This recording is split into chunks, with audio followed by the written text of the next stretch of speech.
What I'm about to tell you is something most people don't understand about hair loss. The information floating around online, from doctors, from influencers, from wellness gurus, it's all over the place. Contradictory, confusing. And if you're standing in front of the mirror noticing changes, no wonder you feel paralyzed. Someone's barber said it's just genetics. Someone else read that a certain supplement will regrow everything. A third person bought 17 different products with zero strategy, wondering why they're still seeing more scalp every month. Here's the truth. Your hairline is trying to tell you something important. It's not just cosmetic. It's a visible sign of what's happening inside your body. And that's exactly what we're going to talk about today. I'm going to walk you through the 9 warning signs that indicate you're experiencing real hair loss. Not normal shedding, but actual changes that need your attention. By the end of this, you'll understand not just what's happening, but why it's happening. That clarity matters. It changes what you do next. But before we get to the signs, I need to give you the framework. Because these signs won't make complete sense without understanding the actual mechanism of how and why hair falls out. And one more thing, I'll give you all signs and then I'll provide you with the solution. So stick around till the end. Here it comes. First, you have to understand how hair loss actually works. Think of your hair follicles like small factories.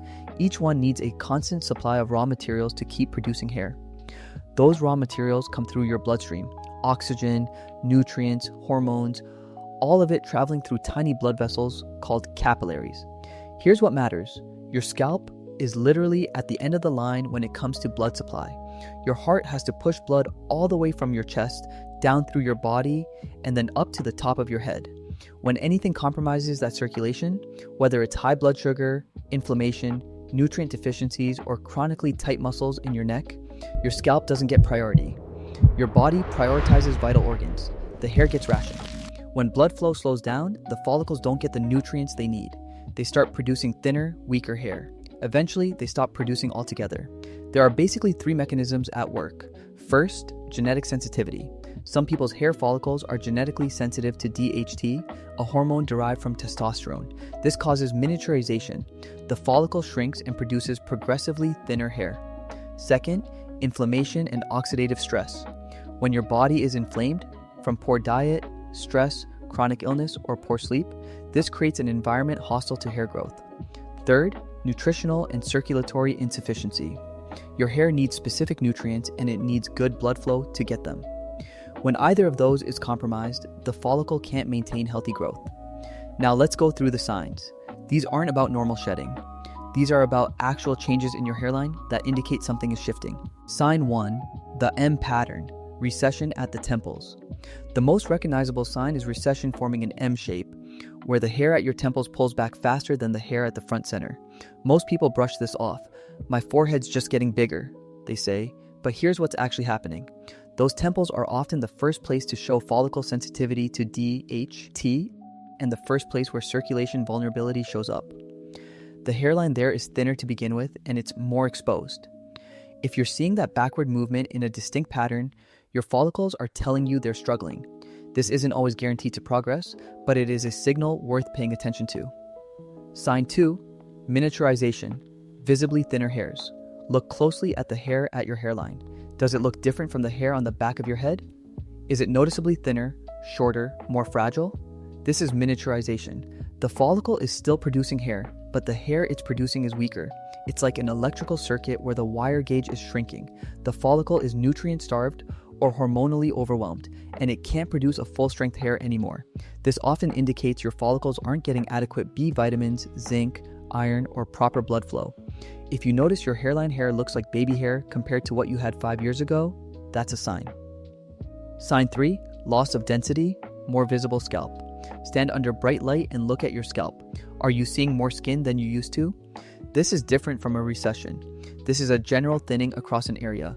It happens when the growth phase of your hair cycle shortens or when more hairs than normal are in the resting phase simultaneously. This often correlates with systemic stress, physical stress from illness or surgery, metabolic stress from blood sugar dysregulation, or psychological stress. It can also indicate chronic low-grade inflammation or nutritional deficiency affecting hair follicles broadly, not just in one location. Sign 4, excessive shedding. Losing 50 to 100 hairs per day is normal. That's the natural cycle. But if you're noticing clumps in the shower drain, handfuls on your pillow, or a sudden dramatic increase, that's different. Excessive shedding, Telogen effluvium happens when a large percentage of your hair follicles simultaneously shift into the resting phase.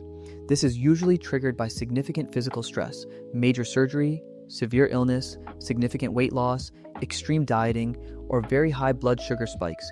Your body basically decides that maintaining hair is a luxury it can't afford right now. The good news is that this type of shedding is usually reversible once the stressor is removed, but it's definitely a sign that something is stressing your system. Sign 5. Scalp irritation and itching. A chronically itchy, tender, or inflamed scalp is not just a comfort issue, it's a sign of inflammation. When your scalp is inflamed, that inflammatory environment is hostile to hair follicles. Inflammation means your immune system is activated, cytokines are elevated, and the tissue is in a reactive state. Hair follicles don't thrive in that environment. This often correlates with dietary inflammation, too many refined carbs, industrial seed oils, or not enough antioxidants. It can also be a sign of poor scalp circulation where dead skin cells and sebum aren't being cleared efficiently. Sign 6. Brittle, dry, texture changes. If your hair suddenly feels wiry, brittle, or straw-like, that's a sign your hair is not getting what it needs to maintain its integrity. This can indicate nutritional deficiency, particularly protein, B vitamins, or omega-3 fatty acids. It can also indicate you're taking something that's interfering with your body's ability to maintain healthy hair. For example, high-dose vitamin A, retinol, can make hair brittle because retinol accumulates in your tissues as you age. Certain medications, chronic stress, and thyroid issues can also change hair texture. If your hair texture has changed noticeably, it's worth examining your nutrition and your medications. Sign 7. The widening part. This sign is especially common in women, though men can experience it too. When you part your hair, does the line where your scalp shows look wider than it used to? This indicates diffuse thinning across the top of your scalp. It suggests that hair density is declining broadly, often due to prolonged stress, nutritional deficiency, or hormonal shifts. Unlike recession at the temples, this is more subtle and often gets masked by different hairstyles for years before someone really addresses it. Sign 8. Sudden scalp sunburns. If you've never gotten a sunburn on your scalp before, and you suddenly do, that's significant. It means your hair has become thin enough that it's no longer providing adequate UV protection. This indicates substantial thinning has occurred. The skin on your scalp is also likely becoming thinner and more fragile from reduced circulation and nourishment, making it more vulnerable. Sign 9. The ghost hairline, loss of fine vellus hair. This is the sign almost nobody talks about. When you look at a healthy hairline, there's a transition zone, tiny, almost invisible fine hairs that create a feathered edge. If your hairline looks sharp, like it was drawn with a pen, and those fine transition hairs are gone, that indicates significant follicle death. These vellus hairs, the fine, light hairs, are the most fragile. If they're gone, it means the blood supply has been severely compromised. Even the baby hairs can't survive. Why this happens? The root causes. Most hair loss involves one or more of these factors. Genetic sensitivity to DHT. Your follicles are sensitive to this hormone, causing miniaturization over time. This is most effectively addressed early and through specific interventions. Poor scalp circulation, high blood pressure, arterial stiffness, inflammation, or chronic tension can reduce blood flow to the scalp. Your hair starves. Nutritional deficiency. Hair needs iron, zinc, B vitamins, protein, and healthy fats. If your diet is deficient in these, or if your absorption is poor, due to gut issues or medications like metformin, your hair suffers first. Blood sugar dysregulation. Chronically high blood sugar creates inflammatory compounds that damage blood vessels and create an inflammatory environment hostile to hair growth. Chronic stress and inflammation. Stress hormones can shift hair prematurely into the shedding phase. Chronic inflammation from poor diet or chronic illness damages follicles. Hormonal changes. Thyroid issues, menopause, or other hormonal shifts can trigger hair loss. What you can actually do if you've recognized yourself in any of these signs, here's what matters. Hair loss is often reversible in early stages, and even if it's not completely reversible, you can slow it down and optimize what you have.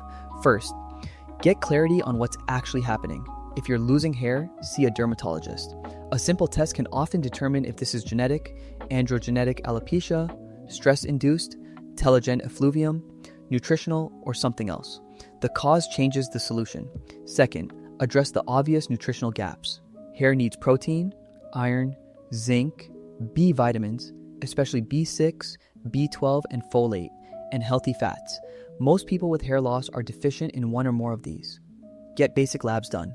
Third, address circulation and inflammation. This means consistent aerobic exercise, which improves circulation, reducing inflammatory foods, refined carbs, excessive seed oils, and adding anti-inflammatory foods, fatty fish, leafy greens, berries.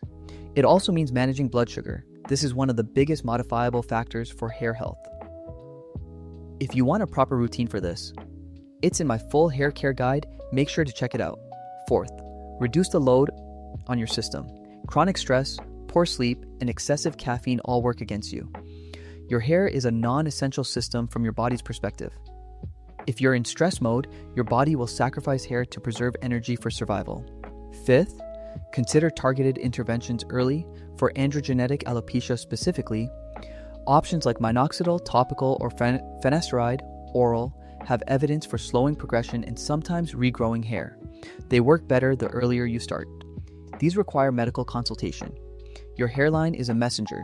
It's telling you about your circulation, your nutrition, your stress level, and your overall metabolic health. Most of the time, when people address the underlying issues, better diet, better circulation, stress management, targeted nutrients, their hair stabilizes or improves. Is it too late if you're already significantly bald? In some cases, yes, hair follicles that have completely died don't come back. But even then, you can slow any continued loss and optimize what you have. The worst thing you can do is ignore the early signs and keep doing whatever you're doing. Once significant follicle death has occurred, options become limited. If you've recognized any of these signs in yourself, the time to take action is now. Start with the basics: nutrition, circulation, stress, sleep. Get labs done to understand your nutritional status. See a dermatologist to understand what type of hair loss you're experiencing. Small, consistent changes in the right direction actually work. Your hair can be a marker of your overall health improvement, and that's worth paying attention to. This information should not replace medical advice. If you're experiencing hair loss, consult with a dermatologist or qualified healthcare provider for proper diagnosis and treatment recommendations. I've only told you about warning signs and how to prevent them. Also, subscribe and take care.